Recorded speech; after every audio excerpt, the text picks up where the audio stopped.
Hello, this is Evelina with Parenting Anywhere, and today I'd like to talk to you a little bit about temper tantrums.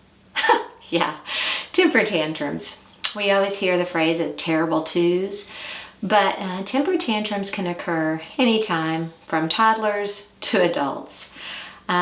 Usually we think of toddlers throwing themselves on the floor, kicking and screaming because they don't get what they want. But if you haven't made it to the teen years yet, trust me, slamming doors and saying I hate you is just around the corner. So how do we deal with that?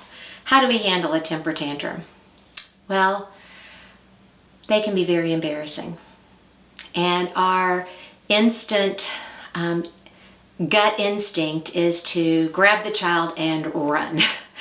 And to yell back and just say, stop it, stop what you're doing. But what I've found through experience, trust me, through experience, has been that the most calm and emotionless you can be, the less reaction you can give to the tantrum, the less effective that tantrum is. Because regardless of the age, the goal in a tantrum is to get what they want. They're going to manipulate the situation, do their best to get what they want. And often, their goal is to embarrass you or to hurt you. We don't like to think of our sweet, darling little children in such a way, but it's human nature. We're all that way. It's born within us. And so we have to teach them the proper way to go about getting what they want.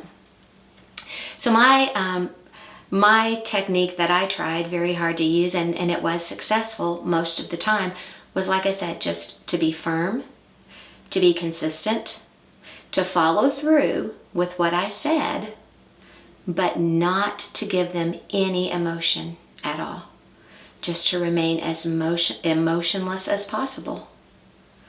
I see that you're upset, you're having a fit because you're not getting what you want. You're not going to get what you want. And if you feel it necessary to kick and scream and have everybody in the store stop and look at you, then you're going to have to go right ahead and do that. But I'm still not going to give you what you want. And when you're ready to stand up and walk out of here, then we can go to the car. Usually that works. It may take a couple of times and it may get ugly, and you may have to help them out to the car a couple of times. But once they see that their fit is ineffective and it's not getting them what they want, they're going to change their approach. Now, unfortunately, we need to check how we respond when we don't get the things that we want or when we're frustrated about things. Because again, I am really big on modeled behavior. Kids are constantly watching the adults in their life, and they're watching how they respond in certain situations, and then they turn around and play those out. And so one of the biggest jobs we have as a parent is to teach them how to respond in different situations. So make sure that when you are not getting what you want or things aren't going the way that you want them to go, make sure you're aware of the little eyes that are constantly watching you and evaluating what you're doing. So don't be embarrassed. That's the goal of the child. And honestly, every one of us has been in the situation of having to deal with a tantrum. There's nothing to be embarrassed about. We're not doing anything wrong.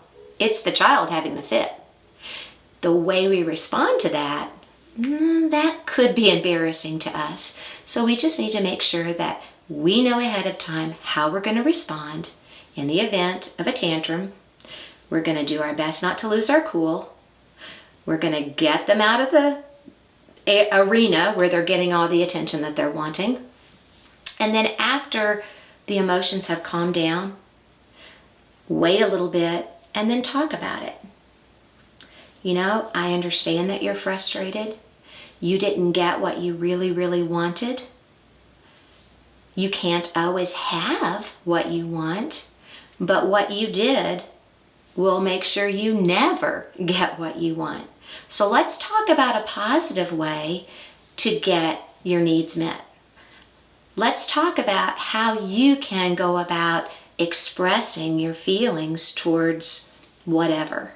And once emotions are calm and you can talk through that situation, it may take a few times, but eventually your words will become actions and they will be able to put into practice what you have shared with them and the techniques that you have taught them through that. Again, tantrums are no fun at any age, but remain calm, be firm, be consistent, follow through. You may not win every battle, but you will win the war. Good luck. And if you have any other techniques that have worked really well with you, I'd love to hear from them, because hey, we're all in this together and we're just working to be the very best godly parents that we can. So I hope you find this helpful, and I hope there are minimal tantrums in your future. See you next time.